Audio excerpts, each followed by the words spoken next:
going to do a quick video on this hydroponics tower.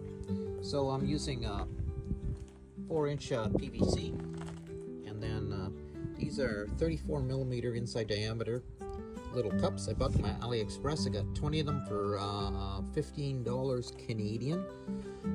Use a 1.5-inch hole saw. They pop right in, but they do leak, so I silicone them out because I don't want the evaporation as water's running down the outside, even if it's going into a bucket.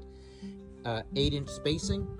For my first line, I used the printing on the outside of the PVC and drew my line. Then I measure over like I think it's about 4 3/8 if you take the circumference, and draw another line, then draw the third line, then I just half it, and I put the alternate rows on. It's pretty simple. And for the bottom, I used 2 of these cross connections, and what I did is I put a little bit of the tubing inside, and then I cut it. If you look at it, it's shaped like this, which fits the bucket. So I just marked it with a pencil and just cut it down until it slid in. There is a slight taper on these, and then the bottom I just cut it out, and this fits the pump. And of course, every one will be different. You get a smaller pump, it won't you won't need as much of a hole, or you might even fit right inside, depending on how you set it up. This is the pump, and I already had this for a pond. That's why I used it. It has probably a bit too much flow for this particular application, but I didn't want to run out by another pump. And I just brought it over to the center, and it goes up. This is just the cheap 1/2-inch PVC, and then I put a coupler at the end, and that just gives a little bit of a rise so that you can slide the plate over for dispersing the water. Looks like this. I just cut it out of the lid for the bucket. So there's the pump in place, and you can see how it's cut out. This goes down, this goes all the way up to the center, and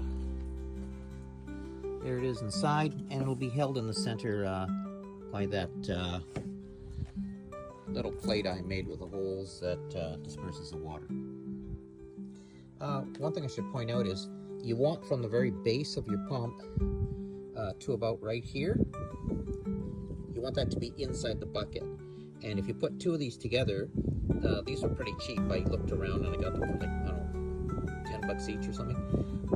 I cut down this joint and then glued it together so that when it's sitting all the way in the bucket, the top only comes to here. And I'll show you that in a sec. I'll set it down. So here's a video. You can see you don't have to have a perfect fit. It just stops it. It's actually pretty, especially with water in there. It takes an awful lot to tip this over. And I looked at other ones that got like rods going through them and stuff like that, but they can all leak, and this is all submerged in it because it's just full of water and plant food anyway. This is a lid. You might be wondering why I've done this. The water was coming out and the flow rate was pretty good, and it was actually leaking by the cap and running down the outside. So I put this just the top of a pop bottle so it'll come up, hit it, and hopefully won't leak out the lid.